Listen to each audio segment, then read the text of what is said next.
赏花宴上，我不小心碰掉了白云兰的钗环，她开口就要我赔2000两。我看着金钗上镶嵌的廉价珊瑚，正要开口反驳，眼前却出现一串串文字。女配这表情什么意思？是不想赔钱吗？左相家这么有钱，怎么还这么小家子气？怪不得男主不喜欢她。我们女主真聪明，看到男主往这走才开始发难的。这下不赔也得赔，女配最在乎在男主面前的形象，可她舔了一辈子又能怎么样？我们男主爱的从来都是女主，还好他死得早，留下的嫁妆够我们女主花一辈子了，也算他做了一件好事。大家好，欢迎收看皮皮听书。我看着眼前这些晦涩难懂的词句，一时有些恍神，但大概的意思我能明白。白云兰正仰着下巴，目光灼灼地看着我，文字又开始出现。有了这2000两，我们女主就能买下她心心念念的那间铺子，往后再也不用看嫡母的脸色了。身为庶女，女主从小到大都过得凄惨无比，但她总是那么坚强，一直靠的都是自己。众夫人小姐们见状，立马围了上来。白云兰神色更加得意，又重复道：“请邹大小姐赔偿我的损失，摔坏了别人的东西，理应赔偿。但她的金钗远不止这些银两，更何况我还看见了那些文字。”我缓缓开口：“我认识摘金楼最有名的工匠，白二小姐的钗环，我定能替你修补好。”她闻言面色微变，却仍不肯妥协。她眼眶微红，突然委屈道：“邹大小姐何必与我为难？我只是一个小小庶女，像你这种世家大族里的小姐，指头缝里流出来的都够我半年的月例。我从小过得艰难，好不容易攒些银钱买了这只钗环，不过戴了一次便被你毁了，你可知我有多难过吗？”文字瞬间出现，太可怜了，我们女主太可怜了。还等什么呢？女配又不缺钱，赶紧赔啊！摔坏别人东西就得赔钱，这是天经地义。众人小声议论起来，在场大多都是世家小姐，一眼便看出那金钗价值几何。于是便有人开口：“这金钗上镶嵌的不过是品相最差的珊瑚，如何能值2000两？白二小姐，你该不是以为我们看不出来吧？你是在故意骗人吗？”白云兰闻言脸色大变，她低垂着头，片刻后抬起的脸上满是泪痕。这是我姨娘临死前留给我的最后一件念想，于我而言，便是千金万金也值得。如今我不过是要2000两，如何就是骗人了？我都快被她气笑了。你刚才不是说这是你攒了许久的银钱才买的吗？谁知白云兰早就想好了理由，这是我姨娘生前一点点攒下的钱，我及笄那日她买来送我的，我一直十分珍视，轻易不敢带出门来。闻得此言，平日里与我不对付的贵小姐们纷纷开始打抱不平。邹玉仪，你别太过分，人家白二小姐这么可怜，你还在这里说风凉话。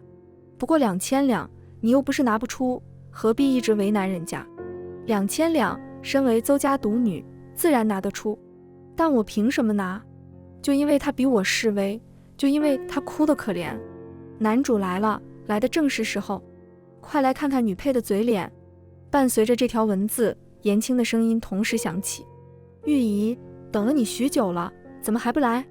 不是说好了赏花宴后陪我母亲一起去看新到的云锦吗？”虽提前说明了此次赏花宴男女同席，但言轻的出现还是吓了众人一跳。小姐们不自觉地让开了一条路。我细细观察言轻，见她眉头不自觉轻皱了一下。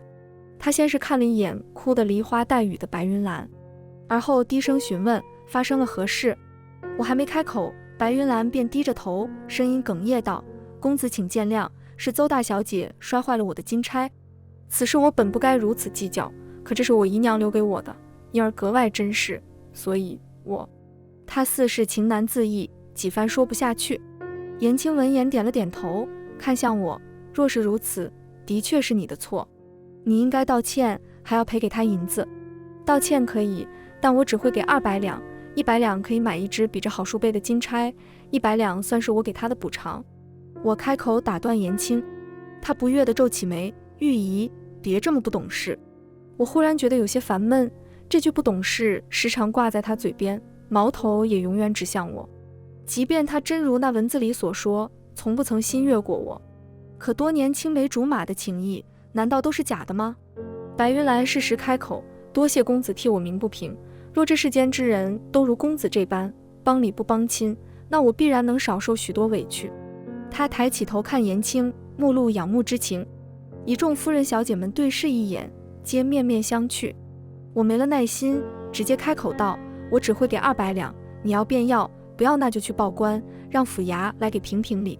我话音刚落，白云兰面色登时变得难看起来，她看了我一眼，眸光阴鸷，而后她上前一步，突然俯身向颜青行了一礼。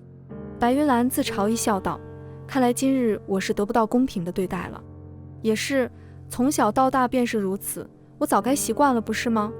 我心中嗤笑一声，转头与丫鬟玉萍低语几句，她点头，转身离开。但我还是要多谢公子仗义直言。文字直接变得很激动，这一段我看得太伤心了，这不就是说的我们吗？永远都不可能在有钱人手里得到公平。女主太坚强了，即便被欺负成这样，依然挺直着脊背。男主你在干嘛啊？你要追妻火葬场吗？我惊得瞪大了眼睛，眼前的文字实在震撼。白云兰她如何坚强了？如何被欺负了？然而颜青的脸色却越发阴沉，他猛然转头，定定看着我道，玉姨，现在立即将2000两赔给这位姑娘，你若不肯，往后我们便不必往来了。我颜青虽不是什么大人物，但自是为人坦荡，断不会与伪罪他人不知悔过之人相交。我冷笑一声，所以颜公子是要退亲吗？他愣了愣，眼中闪过犹豫，而后像是下定决心般厉声道，不错，你若是一直这样跋扈，娶回府只会家宅不宁。我点头，那好，此事已早不宜迟，明日我就让母亲上门换回更帖。今日在场的诸位也请做个见证。颜青闻言面色一白，他身形晃了晃，险些没有站稳。如今我才知道，我所生活的这个地方不过是一个话本子。从文字中看来，我会因为对颜青的爱和对白云兰的恨变得面目可憎，最后自食恶果，不得好死。而他二人拿着我的嫁妆潇洒度日，背后还要感慨一句，若他能及时醒悟，也不至于落得如此下场。可如今细看，白云兰不过是个爱耍弄伎俩的小人，而颜青才是那个真正面目可憎的人。世家小姐自记事起学的就是后宅生存，想要生存，先要学会看人。从前我不过是被青梅竹马的情谊蒙蔽了双眼，而如今我却看得清楚，颜青并不想跟我退亲，他惯用此法逼迫我向他低头，向他妥协。可他不过一五品小官家，京城中一抓一大把，而我乃左相独女。白云兰恐怕早就看上了颜青，此番作为不只是为钱，更为了接近他。在他眼里，颜青年少有为，家境殷实，前途不可限量。可他却不知道，这一切都是我和父亲亲手将他捧到此处。官差来得很快，身后还跟着小跑的玉萍。见浩浩荡荡一群人，白夫人再也藏不住，连忙自人群中走出。她先是瞪了白云兰一眼，而后陪笑道，邹大小姐莫怪，是我平日里教导无方，我让她给你道歉，这赔偿什么的就别再提了。可我却不想给她这个面子，白夫人刚才怎么不出来？一直隐在人群里，是想等着看热闹？若白云兰能要来这2000两，你回府后正好顺势讨要，若不能，也可看庶女丢脸。白夫人，你难道不知道一荣俱荣，一损俱损的道理吗？今日我弄坏了白云兰的金钗，理应赔偿，但她不该蓄意讹诈，一码事归一码事。我将200两银票递到白云兰手中，她却不接，满脸愤恨之余，还想说什么。官差适时开口，你若是觉得这些银两不够赔付你的损失，那可以跟我们去衙门立案，但若查清你的金钗不值此价，按律讹诈要处以杖刑。他闭了嘴，却悄悄抬头看了颜青一眼，然后仿若害羞般垂下了头。眼前又开始浮现文字，我觉得女配很有格局，她说的那些话也没什么问题，有理有据。没错，反倒是女主这些举动让我觉得有些下头。这么一看，其实女配还挺善良的，最后还是给了女主钱。你们没事吧？什么年代了，还喜欢看圣母女主吗？像女主这样生活在水深火热里的人，自然要有心机才行啊。虽然很多的词我都看不懂，但我知道这一边倒的文字开始出现了倾斜。第二日一早，我同母亲一起去严家退亲。我本不该来，可因着那些文字让我看清了严青的嘴脸，如今更是乐在其中，欲罢不能。我特意叫了一众人，浩浩荡荡去了严家。一路上若有人打听，我便让人据实以告。我倒要看看，没了邹家准婿的身份，还有谁愿意买他的账。一开始，严青还是端着姿态，一脸我无理取闹的样子。但当退亲书递到他手里时，他彻底急了。玉姨，我承认我昨日是有些下你的面子，说跟你退亲也是气话。但那白二小姐着实可怜，你我都是富贵人家出来的孩子，自然不能体会。我也是为了你好，你若是落下个跋扈的名声，对你有什么好处？若你能去给白二小姐道个歉，我就当没有今日这些事，你看如何？我看着他，险些笑出了声。你我是富贵人家出身，你怕是弄错了什么？人家白二小姐好歹是四品典一家的女儿，而你家不过是个无实权的五品小官，且往上数3代，还是外县的泥腿子呢。一朝发迹，你怕是连祖宗是谁都忘了。你，严青指着我，气得一时说不出话来。你又是特意与我相识，往后数次偶遇，怕都是你有意为之，是我识人不清，该打。我本想扇自己一巴掌，但奈何下不了手，只轻轻拍了拍手背。严青，你不会真以为自己学富五车吧？若没有我父亲，你连进松鹤书院的资格都没有。旁人追捧你，不过是看我和父亲的面子，如今看来，你写的文章诗词当真是狗屁不通。周围的人不约而同地点了点头。你敢如此羞辱我？邹玉仪，你给我闭嘴！严青气急，快步走到我面前，但还没靠近我，就被家仆拦了下来。我抬起手，重重给了他一巴掌。啪一声清脆的巴掌声，紧接着就是严母撕心裂肺的哭喊声。你怎能如此跋扈？你怎敢打我青儿？啪，我又打了他一巴掌，哭喊声戛然而止。严母难以置信地看着我，你怎么会变成这样？我漫不经心地拍了拍衣袍，我本来就是这样，从前是太过给你们脸面了。你现在必须马上给青儿道歉，不然我就让满京城的人都知道你如何跋扈无礼。你若是不怕名声，我不怕。我开口打断严母的话，你要去宣扬便去宣扬，让人知道我跋扈，就不会有人再敢不自量力舞到我面前。严母震惊，你难道就不怕嫁不出去？我轻笑了一声，嫁不出去更好，一辈子在娘家，就不会遇到你们这种母子，给我气受。再不济还能招婿不是吗？反正我们家有的是银钱。我看向严青，故意嘲讽，你真是离经叛道，如今看来跟你退亲当真是美。他见我心意无法转还，再不想假装，正要口出恶言，我扬了扬手，他瞬间闭嘴。眼前的文字异常激动，怎么办？我有点爱上女配了。这么看来，男主不就是个软饭硬吃的渣男吗？越发觉得男女主喜欢站在道德制高点指责别人，但其实自己啥都不是。什么意思？女配还有粉丝了？你们看不见他飞扬跋扈吗？说打人就打人，他正常吗？退完亲后，众人陆续离去。严青端起姿态，像个没事人一般，挨个送客，宛如一场退亲宴会。但众人都不愿理睬他，他脸色越发阴沉。我在严府门口好笑地看着。最后出来的是路上跟来看热闹的几个世家子，他们一脸笑容如春风，出门时还特意向严青拱了拱手。严青见状大喜，连忙询问，诸位也觉得我这亲事退得好？哎，邹家女子如此高高在上，跋扈无礼，我严某实在无福消受，想来诸位也是替我高兴吧。众世家公子们对视一眼，笑道，我们不是替你高兴，我们是替自己高兴。邹大小姐跟你退了亲，我们才好上门提亲啊。说实话，从前我们常私下里议论，总觉得你是给邹家小姐下了蛊，不然她怎么会看得上你？严青闻言脸涨得通红，开口便指责，你们怎能如此肤浅，简直贻笑大方。然而却没人理会他。一公子道，你说我让母亲去请长公主说媒，能不能成？好啊，你小子这都想好了，难不成想捷足先登？李公子呢？糟了，他怕是已经回家报信了。我们也赶紧走。颜青站在府门口，面色铁青。这样也好，女主终于能跟男主光明正大的在一起了。男主对我们女主本来就是一见钟情，只不过碍于青梅竹马的情谊，不愿意辜负罢了。女主昨天一回到家就写了封感谢信给男主，男主也是立马回信了。啊，这是什么双向奔赴的感情啊！2个月后，安乐公主生辰，特意在公主府设宴。这2个月来，通过文字，我得知白云兰和颜青已经来往数次，彼此确定了心意。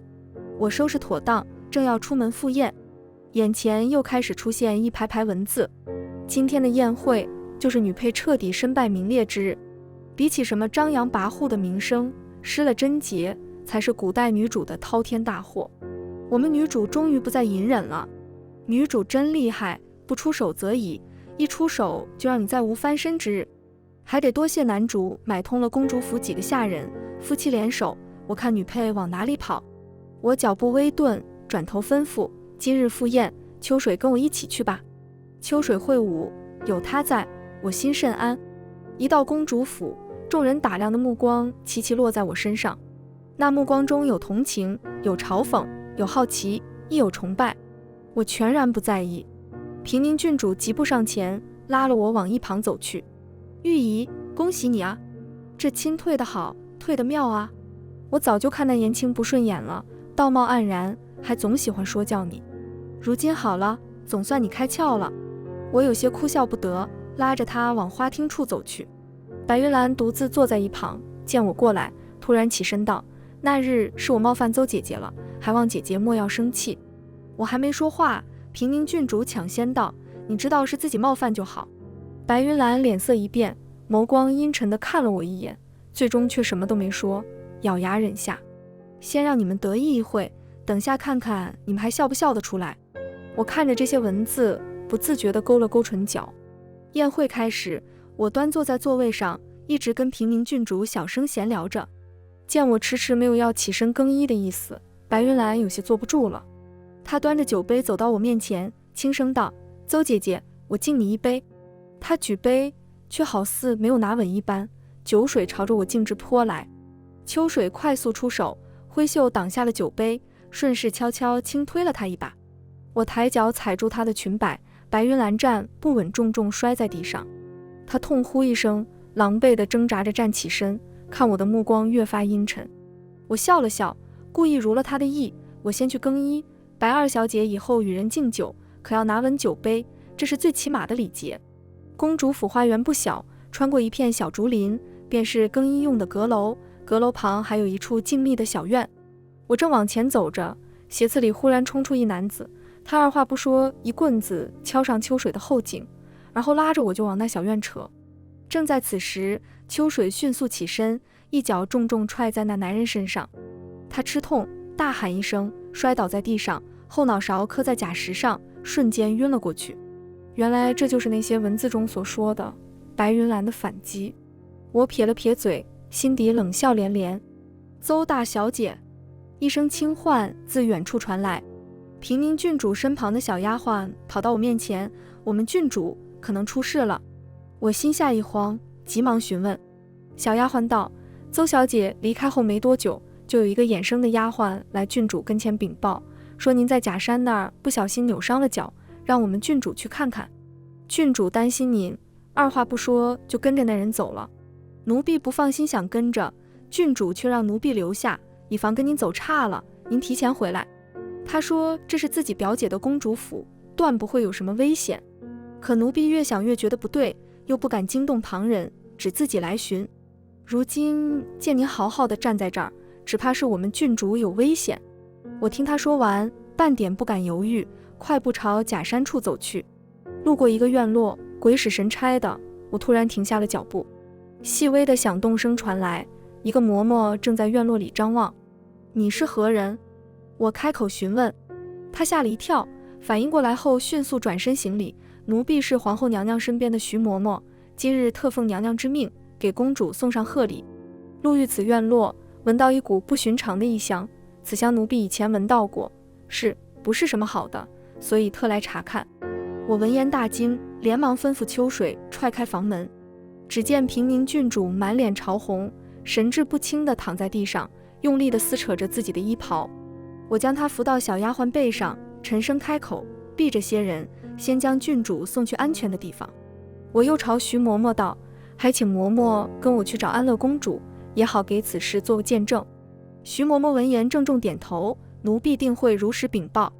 出了小院，没想到迎面竟撞见了颜青。我愣了愣，此处虽靠近男宾所在的前院，但当中相隔了一大片桃花林，即便迷路也绝不会走到此地。我眯了眯眼，心中瞬间了然。颜青看见我也愣了愣，而后故作镇定地开口，你怎么在这？我已是愤怒不已，但却仍旧强压着，故意说给徐嬷嬷听，颜青，你真是一次次让我开了眼界。白云兰与你合谋，让陌生男子纠缠我，意图毁我清白，而你也没闲着，你借机引平宁郡主出来寻我，再给她下药。你出现在此地，就是想坐实自己与平宁郡主的私情，借此攀附郡主。白云兰以为你对她情意深重，不想你却有自己的心思，当真卑鄙无耻至极。颜青闻言后退了一步，忙辩解道，我不知道你在说什么。玉姨，你是不是对我有什么误会？徐嬷嬷沉声开口，是不是误会一查便知。老奴在宫中服侍30余年，阴私手段见得多了，比这高明的比比皆是，但验过留痕，想要全身而退，得看自己有没有这个本事。何况这里是公主府，敢在别人的府上动这些手段，还敢搅了公主的生辰宴，实在胆大包天。颜青听着徐嬷嬷的话，瞬间反应过来，她身形一顿，整个人害怕地发起抖来。我不是，我就是走错了，你们误会了。我余光瞥见护送郡主回来的秋水，给她递了个眼色。秋水上前一掌劈晕了颜青。我缓缓开口道，这么喜欢拿女子名节做法，那就让你也好好尝尝这滋味。徐嬷嬷抬头看了我一眼，终是什么都没有说。回花厅寻公主的路上，正遇到一群人浩浩荡荡自远处走来，为首的是安乐公主和白云兰。我拉着徐嬷嬷隐在人群后，跟着他们一起朝前走去。到了我刚才想更衣的阁楼处，他们又转弯去了一旁的小院落。安乐公主问白云兰，你确定邹家小姐进了此处？白云兰闻言点了点头道，不错，我不会看错的，邹姐姐今日穿戴格外华丽，引人注目，不像我。安乐公主挥手不耐烦地打断了她，伸手推开了房门。只见屋内轻纱帷幔里隐隐映出2个赤裸着上半身的人影。安乐公主见状立马无眼，嘴里低喝晦气。白云兰却突然开口大喊，邹姐姐，你糊涂啊！青天白日，公主府内，你怎能与人私会？一众人闻言皆大惊失色。安宁公主转头，神色古怪地看了她一眼，你说谁糊涂？我自人群中走出，似笑非笑地看着她。白云兰不可置信地瞪大了眼睛，你怎么在这？你不是应该……她说着又往屋内看了一眼，只一眼，白云兰身子晃了晃，险些晕过去。只见床上躺着人影交缠的2人，赫然是颜青和他的远房表哥。白云兰，你好大的胆子，张口就敢污蔑我！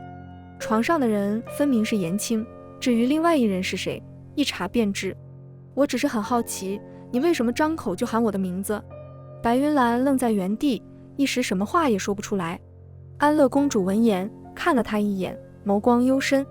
周围人小声议论起来，太明显了，真当我们都是傻子呢。此事一看就是白云兰设计陷害，那陌生男子怕也和他脱不了干系。从他在花厅故意点破邹小姐不在，非要引众人来此处，我便猜到有猫腻。他没看清来人直接喊破，就更可疑了。都是后宅里长大的人，谁不知道这些手段？意图毁了旁人清白，这行径着实下作。徐嬷嬷适时上前，先是低声与安乐公主耳语几句，而后大声道，奴婢亲眼所见，颜青颜公子亲口承认与白二小姐里应外合，设计陷害邹小姐。白云兰大惊，上前就要朝徐嬷嬷动手，你胡说！我没有。安乐公主抓住她，反手给了她一巴掌，放肆！母后身边的嬷嬷你也敢动手？好你个白云兰，敢在本宫生辰宴上耍心思，我看你是不想活了。白云兰闻言手不受控制地哆嗦起来，她不顾羞耻朝床幔处走去，一把拖下昏睡的颜青。颜青摔在地上，悠悠转醒。发生了什么？他茫然地看着四周，意识回笼后骤然大惊，慌忙将被子围在身上。白云兰眼底迅速蓄满泪水，背对众人对颜青哀求道：颜公子，你快向他们解释，今日之事是你一人所为，与我无关。他一边说，一边可怜巴巴地望着颜青，用眼神示意他。颜青打量了四周一眼，待看清床上那人，瞬间绝望地闭上了眼睛。他嘴里喃喃：完了，全完了。他骤然起身，抓住白云兰的肩膀，用力摇晃。都怪你，就为了报复邹玉仪，非要搞出这么多事，偏你又不聪明，计谋叫人一眼便能识破。如今我声名尽毁，你满意了？白云兰眼中闪过一丝愧色，放轻了声音安抚他：颜公子，你先冷静一点。你让我如何冷静？白云兰，你还安慰他？你也是个傻的。平宁郡主被丫鬟搀扶着缓缓走进来，我见状连忙拉住她：平宁，别乱说话。她先是安抚地拍了拍我的手，而后大声道：我堂堂郡主，谁敢在背后乱嚼舌根？况且此时颜青又没有得逞，我怕什么？她上前一步看着白云兰：你以为颜青对你情真意切，可知他在你们的计划中偷偷做了手脚，想毁我清白，好借此攀附我。你以为报复了玉仪就能与他长相厮守，可知人家压根没把你当回事。白云兰诧异地看着他，一脸的不相信，但他沉思片刻后，猛地转头看向颜青，大喝一声：你这个畜生！而后他一把抓住颜青的头发，与他扭打起来。你说我报复邹玉仪，难道不是你被退了亲后，处处被人嘲讽，心里怨恨，才与我一拍即合的吗？你也确实提及过平宁郡主，当时我还纳闷，无缘无故为何要提起郡主？原来你是一直惦记着失了邹家，好再攀一门好亲。我看他们说的很对，没了邹家，你屁都不是。颜青闻言恼羞成怒，几巴掌扇在白云兰脸上，直扇得她脸上高高肿起。众人在一旁看戏，全然没有上前拉架的意思。我眼前的文字骤然闪现，多到凌乱无序，满满的文字险些让我看不清楚。他俩到底是不是男女主？男女主就这个三观？我看女配才是女主吧，这是系统文还是重生文？女配不是女主我不看了，男女主什么玩意？真是让我开了眼了，这是古代啊，你毁人清白与杀人何异？这样的男女主简直辣眼睛，看他们互相撕，简直不要太爽，恶人还得恶人磨。我看着眼前的文字，心底竟然有些感动。这世间果然还是明事理的人多啊！此事闹得沸沸扬扬，想瞒都瞒不住。除了徐嬷嬷的证词外，很快便揪出了被买通的公主府下人，更查出另一个男子，就是白云兰姨娘家的远房亲戚。那男子能轻易被白云兰蛊惑，自然不是个心性坚定的。还没来得及用刑，他便招了个干净。白云兰回家便被白夫人痛打了一顿，本想留在家中养伤，但皇后的懿旨直接下到了白家。皇后得知此事后异常震怒，下旨将白云兰关进清静庵，终身不得出。清静庵是专门关押犯错官家女子的地方，进了此地，不但有做不完的活，还有受不完的错磨，更有长久被关押后失智发疯的人。被关进去的人，至今没有一个人能活着走出来。白云兰本就有伤在身，皇后又特意下了懿旨，清静庵的人只会对她变本加厉的错磨，而颜青彻底坏了名声，成了京中人人喊打的存在。颜母劝他离京，暂且避避风头，但他却不甘心。犹豫间，皇上便下旨撤了颜父的官职，并勒令颜家10日内搬离京城，3代内不得再入京。颜父怒急攻心，数次晕厥过去，清醒后的第一件事便是开祠堂，要将颜青除名。颜母几次以死相逼，颜父都没有松口。颜母除了将自己弄了一身伤外，此时已经重病卧床不起。女主要小心啊，颜青发了疯，想在京郊踏青那日刺杀你。颜青狗急跳墙，准备破罐子破摔了。这就是不怕恶人，就怕疯子啊！我看见这些文字，心里一紧。而更让我惊讶的是，他们现在已经开始叫我女主了。踏青那日，颜青果然出现在我面前。我特意吩咐人别阻拦，他一改往日倨傲的姿态，低垂着头，声音哀求：玉姨，是我错了，我真的知道错了。看在你我一起长大的情分上，再给我一次机会好不好？我发誓从今以后，心里只有你一人，哪怕你让我入赘邹家，我也绝无怨言。我闻言嗤笑了一声，嘲讽道：颜青，如今你就是想入赘，也要看看自己有没有资格。况且你凭什么认为我会原谅你这种人渣，恶心自己和你在一起？天下的男人都死光了吗？颜青，自知之明4个字，看来你这一辈子都学不会了。他抬头看我，眸光逐渐冰冷。邹玉仪，你当真要如此无情？我看着他没有说话。他突然从怀中掏出一物，寒芒一闪，他握着刀直冲我而来。然而还没等靠近我，身后的树上突然闪身下来一人，他动作快如闪电，手起刀落间，颜青的头身便分了架。他死不瞑目，一双眼睛瞪得极大，似是不甘地看着我。我向来人道谢，多谢大人救我一命。他闻言连忙低声道：邹小姐言重了，属下奉安乐公主之命保护邹小姐，这是属下的职责。他看了颜青一眼，目露不屑，如他这般卑鄙之人，死不足惜。知道了颜青今日会动手，我特意向安乐公主借了一个暗卫，我有心置颜青于死地，自然要一击即中。我最后一次看见文字，是他们向我讲述白云兰最后的下场。她进了清静庵不过半月，便被折磨得不成样子，吃不饱，穿不暖，连睡觉也不能安生。身上的伤得不到救治，越发严重，腐烂后散发出一阵阵臭味。庵中的尼姑们错磨她，她怀恨在心，想一把火烧了清静庵。谁知庵中众人早有察觉，白云兰放火那日，大多人都提前躲了出去。剩下的人故意放纵白云兰纵火，但特意将火势控制在只烧起了一间茅草房。他们又将白云兰扔进那间着火的屋子里，关紧房门，活活烧死了她。据说那一夜，火光冲天中，只有白云兰撕心裂肺的喊叫声和咒骂声。而此刻，母亲正满脸愁容地看着我。你说安国公世子，康侯嫡次子，还有大理寺卿家的小儿子，选谁好呢？这3个孩子我都打听过了，都是人品才华出众的好孩子，太难选了。不然咱们抓阄吧，玉姨，你看怎么样？全文完，皮皮听书感谢您的观看，每天上新精彩小说，喜欢就订阅吧。